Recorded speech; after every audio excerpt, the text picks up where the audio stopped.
संत रामपाल जी के 90% भक्तों को दंडवत प्रणाम करना नहीं आता है। भक्ति क्या खाक करेंगे वो। ये तो भक्ति की पहली सीढ़ी है दंडवत प्रणाम करना। उन लोगों को दंडवत प्रणाम तक करना नहीं आता है। सतलोक आश्रमों से जुड़े हुए लाखों की संगत को रोज पढ़ते हैं नित्य नियम में अष्ट अंग से दंडवत प्रणामा और संध्या प्रात करें निष्कामा। लेकिन आज तक उनको ये नहीं पता कि दंडवत प्रणाम करते समय शरीर के वो 8 अंग कौन कौन से हैं और क्या वो विधि है जिस विधि के साथ शरीर के 8 अंगों को जमीन से स्पर्श करते हुए और निष्काम भाव से बिना किसी इच्छा के दंडवत प्रणाम करना होता है। आज तक नहीं पता। मेरे सत्सेवक भाई बहनों, शुक्र मनाओ परमपिता परमेश्वर सतगुरु रामपाल जी भगवान का, जिन्होंने साधु संगति से जोड़ दिया और छोटी से छोटी जानकारी हमें प्राप्त हो रही है भक्ति मार्ग की। मैं आपको एक वीडियो दिखाता हूं और ये वीडियो किसी छोटे मोटे भगत का नहीं है या साल 6 महीने से नाम दीक्षा लेकर भक्ति पर लगे हुए किसी छोटे मोटे भगत का नहीं है। इस वीडियो को देखकर आपकी आंखें चकरा जाएंगी कि 20 साल से भक्ति कर रहा वो इंसान और उसकी धर्म पत्नी, जो वर्तमान में राजस्थान का स्टेट कोऑर्डिनेटर है, जिसके हवाले एक आश्रम किया हुआ है राजस्थान के पाली में, सोजत में, सतलोक आश्रम सोजत। उसका नाम है प्रकाश माड़ी। क्या नाम है? प्रकाश माड़ी। जोधपुर का रहने वाला है, सूर सागर का, कालू जी की बावड़ी। उसकी धर्मपत्नी श्रीमती अनु देवी बहुत समय से सतगुरु रामपाल जी परमेश्वर जी से ये जुड़े हुए हैं। काफी समय से 10-12 साल से ये राजस्थान का स्टेट कोऑर्डिनेटर है। आज तक उस प्रकाश माड़ी को, उस प्रकाश माड़ी की धर्मपत्नी अनु देवी को, उस प्रकाश माड़ी की बेटियों को और उस प्रकाश माड़ी के साथ में जो उसके इर्द गिर्द रहते हैं, बजरंग लाल जोधपुर वाले को, लक्ष्मण दास उर्फ एलडी, जिसने राजपूत करणी सेना को आनंदपाल सिंह की सीबीआई जांच के लिए 5 लाख रुपए नगद दिए थे राजस्थान के अजमेर में।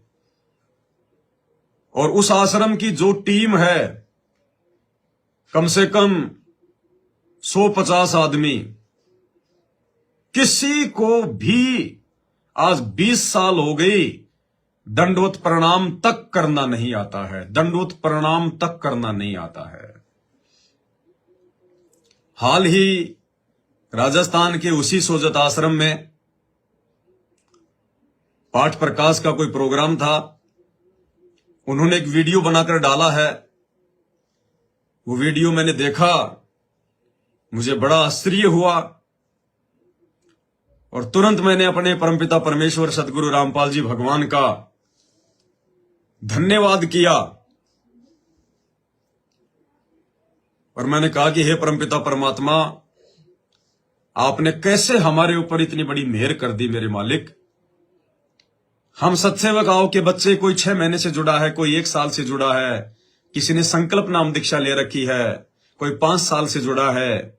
यानी ज्यादातर 90% जितने भी सत्सेवक हैं जो साध संगति से जुड़े हुए हैं, वो गुरुदेव भगवान के सन 2014 में जेल जाने के बाद में जुड़े हैं। यानी हम सत्सेवकों को तो परमात्मा की संगत करने का सौभाग्य भी प्राप्त नहीं हुआ। हम सत्सेवकों ने तो परमात्मा के दर्शन तक भी नहीं किए। उसके बावजूद उस परमेश्वर की इतनी बड़ी मेहर, इतनी बड़ी रजा, उनके भक्ति मार्ग की छोटी से छोटी, बड़ी से बड़ी बातें, गूढ़ बातें, उनके द्वारा बताई गई संकेतों वाली बातें, कोड वर्ड वाली बातें हमें कैसे इतनी आसानी से समझ में आ गई। और जो व्यक्ति 20-20 साल से उनकी शरण में हैं, और उस स्टेट कोऑर्डिनेटर को, राजस्थान के स्टेट कोऑर्डिनेटर प्रकाश माड़ी को, उसकी पत्नी को, उसके जो मेन जो साथी हैं जो इन आश्रमों की व्यवस्था संभालते हैं, बजरंग दास, लक्ष्मण दास, पवन दास बीकानेर वाला, टिब्बी वाला, पता नहीं कौन कौन, एक भी तो ऐसा नहीं है माइका लाल, एक भी जिसने पिछले 15 से 20 वर्षों में दंडवत प्रणाम तक भी करना सीखा हो। और 15-20 साल से जो व्यक्ति दंडवत प्रणाम तक अपने गुरुदेव भगवान को करना नहीं सीख पाया, सोचिए उस आदमी के पास में क्या होगा, कितना वो बुद्धि रखता होगा, कितना उसके अंदर विवेक होगा। और पूरे स्टेट का सरदार बन के बैठा है। सोचिए क्या मैसेज देगा वो संगत को, क्या समझा रहा है वो संगत को। इसलिए दास बार बार कहता है, भाई और बहनों, ये जितने भी सतलोक आश्रम है ये केवल धार्मिक धंधे हैं, धार्मिक धंधे। इनमें ज्ञानवान की कोई चर्चा नहीं होती है, इनमें साध संगतियां नहीं होती हैं, परमात्मा जी के सत्संगों के ऊपर कोई विचार विमर्श मंथन चिंतन नहीं होता है। अगर कोई करना भी चाहता है तो उसको रोक दिया जाता है, टोक दिया जाता है कि ज्यादा ज्ञानी मत बनो। बेचारा डर जाता है, सहम जाता है, चुप हो जाता है। ये केवल व्यापारिक अड्डे हैं, धार्मिक बिजनेस सेंटर हैं। ये आश्रम सिर्फ और सिर्फ पाठ प्रकाश के लिए खोले गए हैं।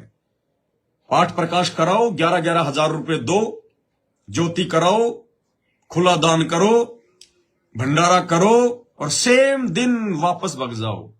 मुश्किल से एक दिन रुकने की परमिशन है संगत को। ये तो व्यापारिक अड्डे हैं। क्यों? क्योंकि यहां किसी को कोई ज्ञान नहीं है। संत रामपाल जी को केवल एटीएम मशीन समझ रखा इन लोगों ने, क्योंकि जब संत रामपाल जी का परिवार ही ऐसा है, उनके कलयुगी बेटा बेटी भाई बंधु रिश्तेदार, जब उनको 2 कौड़ी का ज्ञान नहीं है, जब उन्हें दंडवत प्रणाम तक करना नहीं आता है, तो स्टेट कोऑर्डिनेटरों की क्या औकात है बेचारों की। और जब स्टेट कोऑर्डिनेटर को दंडवत प्रणाम तक नहीं करना आता है, तो आम संगत की तो बेचारी की क्या बिसात है फिर।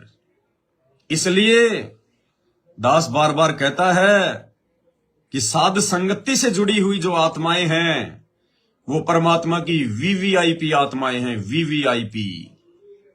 इन्हीं आत्माओं के लिए परमात्मा सतलोक से उतरकर इस गंदे लोक में आया है। और यही आत्माएं हैं जिन्हें परमात्मा अक्सर अपने हीरे मोती लाल कहकर संबोधित करते हैं। तो भाई और बहनों, ये वीडियो मैं आपको दिखाऊंगा, इन्होंने खुद ही बनाकर डाला है, मैंने नहीं डाला। मैं तो उन आश्रमों की सकल सूरत से भी अपरिचित हूं। मैं तो थूकने के लिए भी नहीं जाऊं वहां पे, थूकने के लिए भी। कोई कहे ना कि पवनदास तू उन आश्रमों में जा और खाली तू बाथरूम करके आ जा, वहां पे तेरे को 5 करोड़ रुपए देंगे, तो भाई मैं तो हाथ जोड़ लूंगा भाई साहब, मैं हाथ जोड़ लूंगा। मेरा बाथरूम इतना सस्ता नहीं है कि फालतू में मैं उन आश्रमों में जो है फैला के आऊं। क्योंकि हम परमात्मा के बच्चे हैं। हमारे शरीर का रोम रोम, हमारे शरीर के खून का टपका टपका, हमारे शरीर के पानी का टपका टपका भक्तिमय है, भक्तिमय। अरे भगत का तो अगर पेशाब भी कहीं पे अगर गिरेगा, वो पृथ्वी भी अपने आप को खुश नसीब समझेगी, खुश नसीब। क्योंकि ये वो भक्ति दी है सतगुरु रामपाल जी भगवान ने हमारे को, वो अमर भक्ति दी है। आज आप लोग देखिए भाई और बहनों, वो 2 कौड़ी के जीव, 2 कौड़ी के जो पहले राजा महाराजा थे, कोई अकबर, कोई बीरबल, कोई महाराणा प्रताप, कोई पता नहीं कोई पृथ्वीराज चौहान, आज उनके मरने के बाद कई वर्षों बाद, सैकड़ों वर्षों बाद, आज उनके कपड़े, उनकी तलवारें, उनका भाला, उनके घोड़े की फोटो, उनका मुकुट देश विदेश से लोग देखने के लिए आते हैं, देश विदेश से, कि ये उसका भाला है, ये उसका चाकू है, ये उसकी जूतियां हैं। और जबकि क्या थे वो 2 कौड़ी के जीव, 2 कौड़ी के जीव, आज कहीं वो खुद गधे और कुत्ते बन के घूम रहे होंगे। वो जितने उन्होंने युद्ध किए, जितने सैनिक मारे और मरवाए, आज उनके सर में वो कीड़े बनकर वो बदला ले रहे होंगे। भले उनकी बड़ी बड़ी स्टेचू बना रखी है, मूर्तियां बना रखी है, उनकी जयंतियां लोग मनाते हैं अज्ञानता में, क्योंकि लोगों को आध्यात्मिक ज्ञान नहीं है। उन 2 करोड़ के जीवों की आज दुनिया देश विदेश से म्यूजियम में, स्टेडियम में, लाल किले में उनके वो कपड़े देखने के लिए आती है। विदेशी लोग आएंगे, फोटो खींचेंगे, वाओ वाओ। और क्या है, लेना एक ने देना दो, कुछ नहीं। तो आप और हम तो भाई और बहनों परमात्मा के बच्चे हैं, परमात्मा के भगत हैं। जब गुरुदेव ने यहां तक कह दिया कि बच्चों तुम्हारी जो किस्मत है, ब्रह्मा विष्णु महेश की किस्मत भी फैल है तुम्हारी किस्मत के आगे, तो यहां के राजा महाराजा जो मर गए हैं, जिनके स्टेचू बना दिए, जो आज कहीं गधे कुत्ते बन के घूम रहे होंगे, जिनके शरीर के उन आभूषणों को, उनके उन कपड़ों को, उनके उन जूतियों को, तलवारों को, मुकुट को लोग देखने आते हैं, तो सोचिए आने वाले समय में जब दुनिया आध्यात्मिक ज्ञान से परिचित होगी तो संत रामपाल जी भगवान के भक्तों की कितनी वैल्यू होगी। और आने वाले भक्ति इतिहास में हजारों साल बाद में दुनिया किस आदर और सम्मान के साथ में आज वर्तमान में जो भगत भक्ति कर रहे हैं, मर्यादा में रह के जो संघर्ष कर रहे हैं, अपने गुरुदेव भगवान वाला जो काम कर रहे हैं, अज्ञान और पाखंड को मिटाने के लिए जिन्होंने सर पे कफन बांध रखा है, सोचिए आने वाले समय में दुनिया उनको कितना महान बताया करेगी, कितना सम्मान दिया करेगी, कितनी इज्जत दिया करेगी। हालांकि हम तो सतलोक चले जाएंगे, हमें तो इज्जत की भूख नहीं है, हमें तो मान बढ़ाई की भूख नहीं है, लेकिन ऐसा होता ही होता है, क्योंकि परमात्मा कहते हैं जो भक्ति करती हैं आत्माएं, इतिहास में उनका नाम हुआ करता है। मीराबाई ने 350 साल पहले भक्ति करी, सॉरी 450-500 साल पहले मीराबाई ने भक्ति करी। आज उस मीराबाई का नाम है मीराबाई का। अरे उस मीराबाई के समय में क्या कोई राजा महाराजा नहीं था? मीराबाई जिस समय थी वो तो बेचारी बहुत ही एक छोटी सी बहन थी, उसकी तो विशेष कोई इज्जत नहीं थी समाज में, उसको तो गुंडी और गुंडी कहा करते थे, क्योंकि रातों को वो मंदिर जाती थी, वो सत्संगों में जाती थी। मीराबाई की उस समय कोई भी जो है इज्जत नहीं थी, उसकी पति उसका मर चुका था, उसका देवर उसको कितना दुखी करता था, घर छोड़ के बेचारी वृंदावन में चली गई, मथुरा में गई, कभी कहां गई, बेचारी धक्के खाती रही पूरी जिंदगी। क्या उस मीरा के समय कोई राजा महाराजा नहीं होगा, बहुत बड़ा कोई सेठ नहीं होगा? बहुत रहे होंगे। क्या आप उनमें से किसी एक का भी नाम जानते हैं? अरे मीराबाई के समय जो उस समय का जो राजा था, जो नवाब था, क्या आप उनका नाम जानते हैं? उस समय का यदि कोई अरबपति, कोई खरबपति आदमी है, क्या आप उसका नाम जानते हैं? आज नहीं जानते ना। उस मीराबाई का नाम क्यों जानता है बच्चा बच्चा, जो बेचारी गरीब थी, छुप छुप के अपनी भक्ति किया करती थी। केवल भक्तों का इतिहास बनता है, बकवादियों का इतिहास नहीं बनता। तो ठीक इसी प्रकार सतगुरु रामपाल जी परमेश्वर जी के भक्तों का आने वाले समय में इतिहास में सुनहरे अक्षरों में नाम लिखा जाएगा, जो साध संगत से जुड़े हुए हैं, जो सत्सेवक हैं। भाई और बहनों, इस आधार से यह दास कह रहा है कि भाई संत रामपाल जी के भक्तों का पेशाब भी इतना अनमोल है कि फालतू की जगह नहीं जो है कि उसको फैलाया जा सकता। इसलिए अगर इस दास को कोई 5 करोड़ रुपया भी ऑफर करे तो भी मैं इन सतलोक आश्रमों में बाथरूम तक करने के लिए नहीं जाऊं, बाथरूम तक करने के लिए। अब आपको दिखाता हूं इन आश्रमों को हैंडल करने वालों की रियलिटी, उनकी सच्चाई, भक्ति से संबंधित सच्चाई, उनकी सामाजिक सच्चाई भी आपको दिखाऊंगा मैं कि सामाजिक तौर पर उनको कितना ज्ञान है। तो सबसे पहले आपको दिखाता हूं, ये पूरी टीम है, ये पूरी टीम है सतलोक आश्रम सोजत की। इसमें मैंने नाम नूम वगैरह सब कुछ लिखे हुए हैं, जो व्यक्ति है इसमें। मैं थोड़ा बैक कैमरा चालू करूंगा, फिर थोड़ा आपके समझ में आएगी। ये देखिए भाई और बहनों, ये जो रेड जो कपड़ों में है, ये ऊपर नाम लिखा हुआ है अनु देवी। ये राजस्थान के स्टेट कोऑर्डिनेटर की धर्म पत्नी है, जो काफी समय से लगभग ये 15-20 साल से सतगुरु रामपाल जी से उपदेश प्राप्त है। और आज से लगभग मतलब बरवाला कांड के पहले से ही इनको सारनाम प्राप्त है। इधर ये इनकी बेटी है, ये इनकी बेटी है। ये व्यक्ति जो है ऊपर देखिए स्टेट कोऑर्डिनेटर लिखा हुआ है, ये है प्रकाश माड़ी। ये राजस्थान का स्टेट कोऑर्डिनेटर है प्रकाश माड़ी। ये वाला व्यक्ति। इसके जो बराबर में है मूर्ति, ये ऊपर देखिए, इसका नाम है बजरंग। ये इसका चापलूस है। ये प्रकाश कहेगा कि यहां पेशाब कर तो यहीं पेशाब करेगा, ये उससे 1 इंच भी इधर उधर नहीं करेगा। ये भेड़चाल में चलने वाले हैं सारे के सारे, देखा देखी में चलने वाले। बजरंग है ये, जोधपुर का ही रहने वाला है ये बजरंग। इधर देखिए भाई साहब जो झुककर प्रणाम कर रहे हैं, ऊपर लिखा हुआ LD लक्ष्मण दास, जिसने राजपूत करनी सेना को 5 लाख रुपए दिए थे आनंदपाल सिंह की CBI जांच के लिए। ये LD, ये भाई साहब है, इनका नाम है, ये पवन है, ये बीकानेर से हैं। ये पहले बीकानेर का नामदान सेंटर संभालते थे, आजकल इनको सतलोक आश्रम के अंदर ऑफर कर दिया होगा, आजकल यहाँ अपनी सेवा दे रहे हैं। और बाकी मूर्तियां बहुत सारी है यहाँ पे, बहुत सारे लोग हैं यहाँ पे, कम से कम ये 60-70 लोग होंगे। अब इन्होंने खुद ही अपना वीडियो बनवाया है दंडवत प्रणाम करते हुए, तो अब मैं इस वीडियो को मैं चालू करता हूं। अब परमात्मा दंडवत प्रणाम करने से पहले भगत को क्या दिशा निर्देश दे रहे हैं, सतगुरु रामपाल जी भगवान क्या कह रहे हैं। और एक बार नहीं भाई और बहनों, अपने हर सत्संग में लगभग परमात्मा यही कहते हैं कि बच्चों, जब भी आप दंडवत प्रणाम करो, दंडवत प्रणाम करने से पहले आपने एक मंत्र जरूर जाप करना है, चाहे सतनाम का चाहे प्रथम नाम का। मतलब जमीन पे आप अपने घुटने टेको, हाथ जोड़ के एक मंत्र जाप करो, चाहे 2 करो।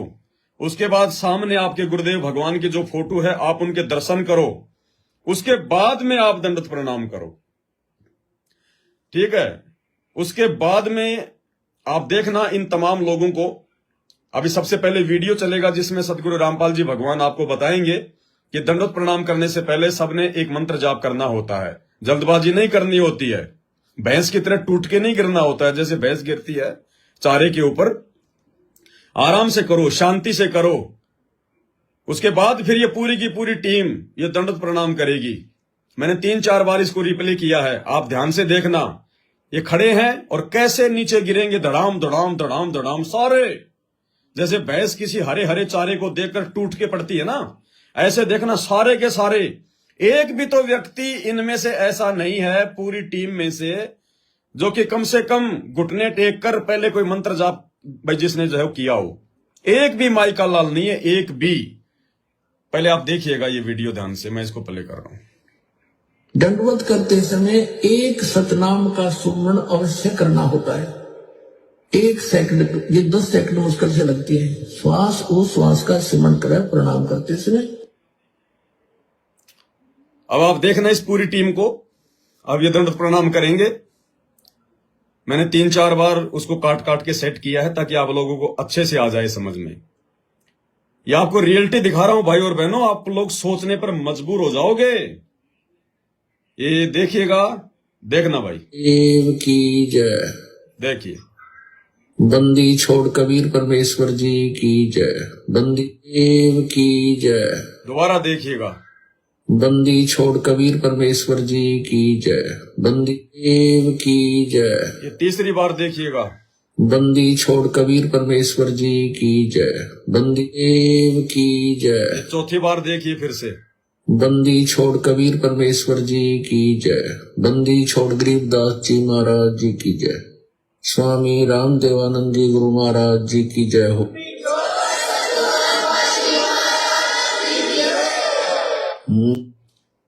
अब भाई और बहनों, ये आपकी आंखों के सामने हाथ कंगन को आरसी क्या, पढ़े लिखे को फारसी क्या, मैंने आपको ये लाइव वीडियो दिखाया है। अब भाई और बहनों बताइए आप, जो व्यक्ति पिछले 20 साल से राजस्थान का स्टेट कोऑर्डिनेटर है और जिसकी पूरी की पूरी टीम आपके सामने है, ये सोजत आश्रम का वीडियो है, खुद सतलोक आश्रम वालों ने डाला है। अब बताइए भाई और बहनों, गुरुदेव भगवान हमें क्या शिक्षा देते हैं कि बच्चों दंडवत प्रणाम करते समय 1 या 2 मंत्र सतनाम का, प्रथम नाम का या सार नाम का जो भी आपको मिला हुआ है, आपने उसका जाप करना। पहले जाप करना आपने जमीन पर बैठकर अपने घुटने के बल पहले आपने आंखें बंद करके 1 या 2 मंत्र आपने जाप करना है शांति से। उसके बाद आपने खुली आंखों से सामने अपने गुरुदेव भगवान की जो फोटो होती है उसको 2 या 3 सेकंड तक आपने उसको देखना, आपने उसके दर्शन करने हैं। उसके बाद आपने अपने शरीर के 8 अंगों सहित आपने दंडवत प्रणाम करना है। एक भी लक्षण नहीं है इन लोगों में, एक भी लक्षण। 20 साल से इन्होंने दंडवत प्रणाम तक करना नहीं सीखा, दंडवत प्रणाम तक संत रामपाल जी से। सोचिए ये क्या ये संगत को समझाएंगे इन आश्रमों में? इन आश्रमों में कहां से ज्ञान चर्चा होगी? कौन ज्ञान चर्चा करेगा जब इनके मुख्य लोगों की ये हालत है? तो बताइए क्या होगा इन आश्रम से जुड़े हुए भक्तों का? इसलिए तो राजनीतिक रैलियों में धक्के खा रहे बेचारे, कोई समझाने वाला नहीं उनको, कोई बताने वाला नहीं है इनको। तो भाई और बहनों, ये परमपिता परमेश्वर सतगुरु रामपाल जी भगवान की आप और हमारे पर विशेष एक मेहर हुई है, एक रजा हुई है परमात्मा की। अब दास आपको ये जो राजस्थान के स्टेट कोऑर्डिनेटर हैं और इनकी जो ये धर्म पत्नी अनु देवी जो इनके बराबर में खड़ी हुई है, अब मैं आपको इनकी एक 4 मिनट की रिकॉर्डिंग सुनाता हूं।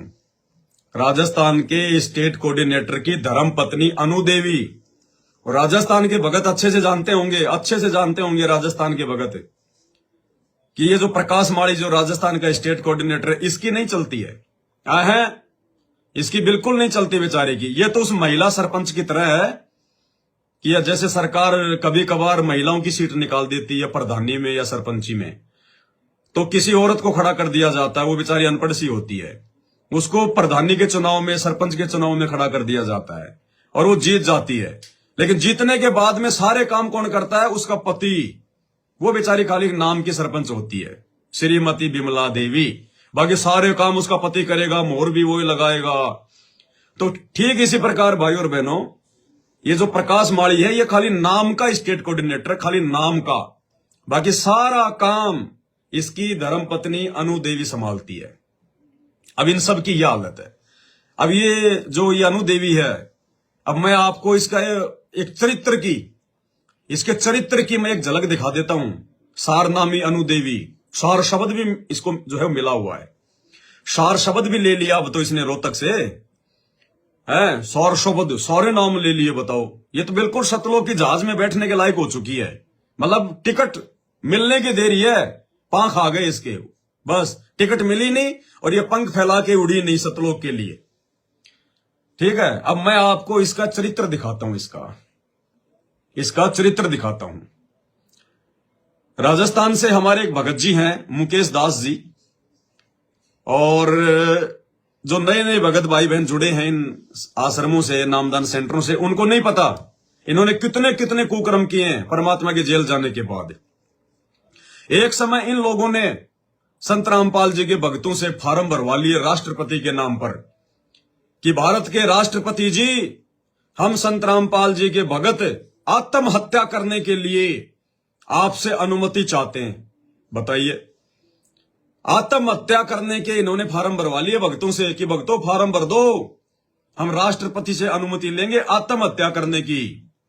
और संत रामपाल जी सत्संग में कहते हैं कि नालायको, आत्महत्या करने वाला तो अगले जन्म में गधा बनता है। गधा सबसे वो कायर आत्मा होती है, सबसे बड़ी कायर आत्मा होती है।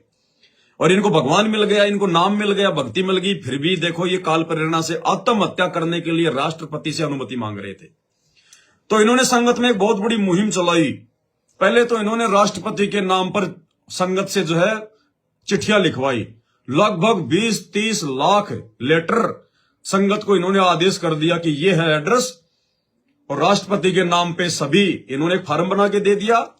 पूरा मैटर इन्होंने लिख दिया कि संगत ने केवल अपना नाम, गांव और पता लिखना है कि भारत के माननीय राष्ट्रपति जी, हम संत रामपाल जी के भगत हैं, हमारे गुरुदेव की सीबीआई जांच नहीं हो रही है, हम बहुत दुखी हैं और हम आत्महत्या करना चाहते हैं, आप हमें अनुमति प्रदान करें। संगत से इन्होंने इस प्रकार से लेटर लिखवाए और वहां भेजे इन्होंने खूब। उसी संदर्भ में राजस्थान के उस मुकेश भगत ने राजस्थान के स्टेट कोऑर्डिनेटर की धर्मपत्नी श्रीमती अनु देवी जी से बात की और भगत तो भाई भगत ही होता है, भगत तो बात सही कहेगा, वो तो कांटे की बात कहेगा, चापलूसी नहीं करेगा भगत कभी भी। वो तो बिल्कुल पॉइंट टू पॉइंट बात करेगा, क्योंकि उसके बाद ये कभी गए नहीं राष्ट्रपति के पास। आत्महत्या इनमें से जो है वो किसी ने की नहीं कभी, खाली इन्होंने ड्रामा किया, संगत का पैसा बर्बाद इन्होंने करवा दिया, समय इन्होंने बर्बाद करवा दिया इन्होंने जो है वो संगत का। तो उस भगत मुकेश ने इस बहन जी से बात करी कि भाई आप गए क्यों नहीं, आपने तो आत्महत्या के फार्म भरे थे ना, तो फिर आत्महत्या करने के लिए क्यों नहीं गए। तो बोल रही है तू कौन होता है मेरे से सवाल पूछने वाला है। तो और काफी इनकी बातचीत हुई। तो अंत में भाई और बहनों, ये सोचने की बातें, मजाक की बातें नहीं है, आप लोगों की आंखें खुल जानी चाहिए, विशेषकर राजस्थान वालों की। और ये खाली राजस्थान वाली बहन का ही चरित्र नहीं दिखा रहा मैं आपको, मैंने आपको गुरुजी की बेटी का भी दिखा दिया चरित्र, गुरुजी के धर्मपत्नी का भी मैंने आपको जो है चरित्र दिखा दिया, गुरुजी के जो भाई हैं उनका मैंने आपको जो है वो चरित्र दिखा दिया, गुरुजी के बेटों का मैंने आपको दिखा दिया, स्टेट कोऑर्डिनेटरों का मैंने आपको दिखा दिया। सबका बिगड़ा हुआ चरित्र है, दो दे लेगा। तो काफी बातें हुई। उसके बाद उस भगत से ये क्या कह रही है, भगत कौन, इसी का गुरु भाई, अपने ही गुरु भाई से क्या कह रही है कि मैं तेरे खिलाफ थाने के अंदर मैं कंप्लेंट कर दूंगी। तो उस भगत ने कहा कि कर कंप्लेंट। किस बात की तू करेगी कंप्लेंट, किस बात की करेगी। बोले मैं ये कह दूंगी कि ये आदमी मेरे घर पे आकर मेरे को छेड़ता है, ये आदमी मेरे घर पर आकर मेरे को छेड़ता है।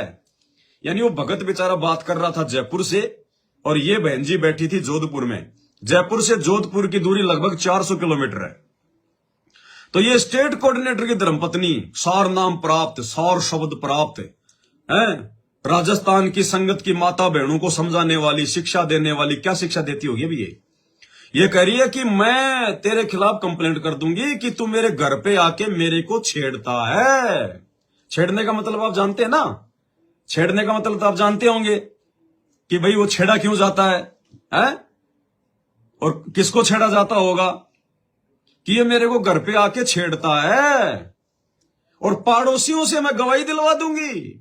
क्या कह रही है, पड़ोसियों से झूठी गवाही दिलवा दूंगी। ये तो इनका चरित्र है भाई और बहनों, ये तो इनका चरित्र है कि झूठी तो कंप्लेंट करूंगी कि मेरे को घर पे आके छेड़ता है, और पड़ोसियों से झूठी गवाही दिलवा दूंगी, जेल में चक्की पीसेगा चक्की। ये चरित्र है राजस्थान के स्टेट कोऑर्डिनेटर की फैमिली का, जिसके पीछे भेड़ चाल में दुनिया चल रही है, अपना सत्यानाश करवा रही है। सुनिए, ऑडियो सुनिए आप, तब आपको यकीन होगा। सुनो कि मैंने तेरे को पहले भी कहा था, ऐसा इल्जाम लगाऊंगी पुलिस में कि मेरे साथ में छेड़छाड़ करता है।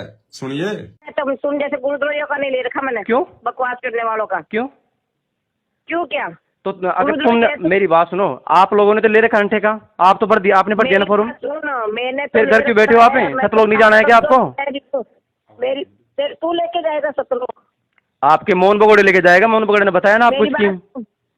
मेरी बात सुन, मोहन भगत जी ले जाए चाहे गुरुजी ले जाए, हमें तो जो गुरुजी कहते हैं ना वो हमारे लिए सर्वोपरि है। तो फिर आप घर पे क्या कर रहे हो, सतलोक नहीं जाना है क्या आपको? मैंने कहा था ऐसा इल्जाम लगाऊंगी पुलिस में, कंप्लेन करवाऊंगी तू मेरे साथ छेड़छाड़। भगत जी डरता कौन है इस चीज से, डरता कौन है भगत जी? आप तो, मैंने उस दिन भी कहा था आपको कि पहले आप ये काम करो, अगर आपके मेरी बात सुनो, अगर आपके हिसाब से बनता है तो पहले काम करो। आप लोगों ने इच्छा मृत्यु के फॉर्म भर दिए और भरवा लिए भक्तों से, तो 5 तारीख हो गई, चलो आज वहाँ पे 5 सितंबर हो गया आज, फिर क्या कर रहे हो आप? सतलोक नहीं जाना है क्या आपको? मैं कह रही हूँ तू ले जाएगा क्या सतलोक, ये बता। आप लोग ले जा रहे थे ना वो, आप भक्तों को मरवा कर जाएगा? आप लोग ले जा रहे थे ना भक्तों को मरवा कर। जाएगा क्या? मैं तेरे से पूछ के उसका जवाब देना। तू लेके जाएगा सतलोक? फिर आप लोगों ने इच्छा मृत्यु का फॉर्म कैसे भरवाया भाई? 5 तारीख का सतलोक जाने का समय आ गया। मैं जो पूछ रही हूँ ना वो जवाब दे, समझा? फोन तूने किया है और तूने मेरे से बात करने के लिए किया है ना फोन? जी बताइए। है ना? हाँ बताओ। तो फिर जो मैं पूछ रही हूँ उसका जवाब दे। ना तो मेरे को तेरे से कुछ काम करना, मैं तेरे को कभी फोन लगाती। जी ठीक है ना? हाँ। तू लेके जाएगा क्या सतलोक? तो मैं उन भक्तों को बोल दूं जिनसे भी हमने साइन करवाए हैं, उनको कह देते भाई मुकेश लेके जाएगा सतलोक, मुकेश के पीछे जाओ। वो मोहन बगोड़ा ने बोला था ना आपको, मोहन बगोड़ा ने स्कीम निकाली ना सतलोक जाने की। मेरी बात सुन, पहले तो तमीज से बोल, क्या भगोड़ा भगोड़ा होता है? भगोड़ा ही तो है वो।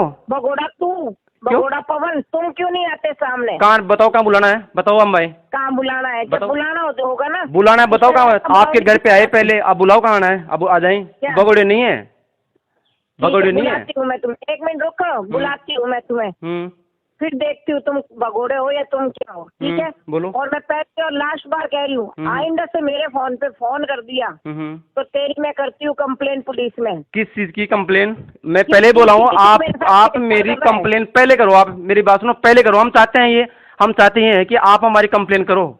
अब करो किस चीज की, ये बताओ। ये करूंगी, परेशान कर रहा है। काहे के लिए? आप यहाँ राजस्थान के मुख्यमंत्री बन के बैठे हो, तो करेंगे नहीं क्या फोन?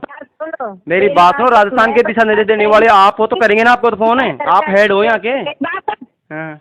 मैं ये कहूंगी, आपको गुस्सा भी आता है क्या भगत जी?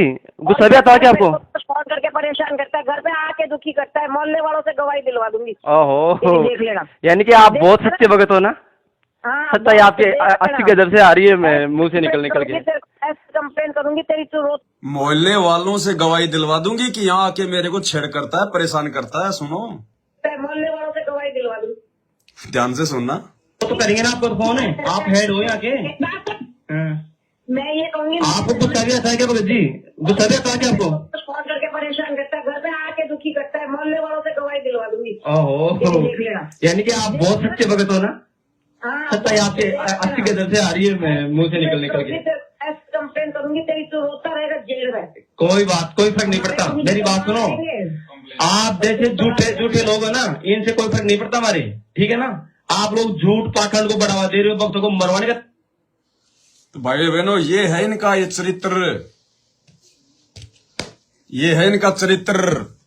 पुलिस में झूठी कंप्लेंट करवा दूंगी, मेरे को घर पे आके छेड़ता है, और मोहल्ले वालों से गवाही दिलवा दूंगी। बताओ, ये सारनाम प्राप्त भक्तों के लक्षण है क्या? ये सार शब्द प्राप्त आपके स्टेट कोऑर्डिनेटर की धर्मपत्नी के ये विचार हैं? कौन से लोक में लेके जाएगी आपको ये? अब क्या बताएं भाई और बहनों, इनके कुकर्मों का इतना मोटा काला चिट्ठा है, इतना मोटा काला चिट्ठा। इसके पति के कुकर्मों का इतना मोटा काला चिट्ठा है। एक भगत ने इसके पति राजस्थान के स्टेट कोऑर्डिनेटर प्रकाश माली को एक बेड दिया है, गद्दा, डेलप के गद्दे। उस भगत ने पहले अपने गुरुजी से आश्रम में जाके आज्ञा प्राप्त कर ली थी कि गुरुजी मैं आपकी सेवा में 2 गद्दे देना चाहता हूं। गुरुजी ने कहा कि बेटा ठीक है। वो भगत भी जोधपुर का ही था। उसने वो दोनों गद्दे इस राजस्थान के स्टेट कोऑर्डिनेटर को दे दिए कि भाई जब आप आश्रम में जाओ तो ये गद्दे आप जी जो है लेकर जाना। आप बोला ठीक है मैं ले जाऊंगा। अब वो गद्दे उसने दे दिए। अब 6 महीने तक गद्दे आश्रम में नहीं पहुंचे, और 6 महीने के बाद जब वो उसके घर पे गया, राजस्थान इसके प्रकाश माली के घर पे, तो देखा इसके तो बच्चे लेट रहे उन गद्दों पे। और जब उसको फोन करता था तो कहते थे कि गुरुजी की सेवा में पहुंच गए, गुरुजी की सेवा में पहुंच गए, तेरे गद्दे आश्रम में पहुंच गए, गुरुजी लेट रहे हैं, और लेट रहे इसके बच्चे उन पे। इसके लिखित प्रमाण है हमारे पास में, लेटर पैड पे लिख के दे रखा उस भगत ने। पप्पू दास नाम है उसका। उस भगत का नाम है पप्पू, राजस्थान के जोधपुर का। एक दूसरा भगत जिसकी कॉलेज है, जिसकी स्कूल है जोधपुर में, उसने अपनी लेटर पैड पे, अपनी स्कूल की लेटर पैड पे लिख के दिया हुआ है। वो भगत बेचारा नया नया जुड़ा था, उसको ज्यादा ज्ञान था नहीं। अब इस प्रकाश माली की जो बेटी है वो हो गई, वो 10वीं में फेल हो गई वो। अब प्रकाश माली को पता चला कि ऐसे ऐसे वो भगत है, उसकी स्कूल है प्राइवेट, तो ये उसके पास में पहुंच जाता अपने बजरंग जो इसका साथी मैंने अभी दिखाया, इसको लेकर, और उससे कहा कि भाई हमने गुरुजी से आदेश ले लिया है, हमने गुरुजी से आज्ञा ले ली है, मेरी बेटी की 10वीं की फर्जी टीसी बना दो, 10वीं की फर्जी टीसी बना दो। तो उस भगत ने कहा कि भाई टीसी बनाने के लिए इसका नाम भी चेंज करना पड़ेगा। बोला गुरुजी ने वो भी आदेश दे दिया है, गुरुजी ने वो भी आदेश दे दिया है, उसका दूसरा नाम भी बता दिया, उस लेटर पैड में लिखा हुआ पूरा। है। और इसने अपनी बेटी की, इस प्रकाश माली ने अपनी बेटी की 10वीं की फर्जी टीसी बनवा रखी है इसने। और जब उस भगत को इस बात का मालूम पड़ा तब उसने लेटर पैड पर लिख के दी ये बातें जोधपुर के एक दूसरे भगत को। हालांकि दास ने बहुत सारे वीडियो इन पे पहले बना रखे हैं, लेकिन ज्यादातर भगत भाई बहन नए नए जुड़े हैं, उनको नहीं पता इन बातों का। तो कहने का मतलब है भाई और बहनों, ये जितने भी स्टेट कोऑर्डिनेटर हैं, जितने भी ये गुरु जी के जो परिवार वाले हैं, ये सारे के सारे लोग सतगुरु रामपाल जी भगवान को एक मानुष मानते हैं, एक आम व्यक्ति, आम इंसान मानते हैं। इन्हें कोई डर नहीं है, कोई भय नहीं है, कोई भी कुकर्म ये करते हैं, कोई भी उल्टे सीधे काम ये करते हैं। तो संगत से हाथ जोड़ के प्रार्थना है कि भाई समय निकलता जा रहा है, ये भक्ति देखा देखी करने की नहीं है, ये भक्ति भेड़ चाल में चलते हुए करने की नहीं है। आपने जब नाम दीक्षा ली थी तो आपने इन लोगों को देखकर नाम दीक्षा नहीं ली, आपने परमात्मा का सत्संग सुन के नाम दीक्षा ली होगी। आपको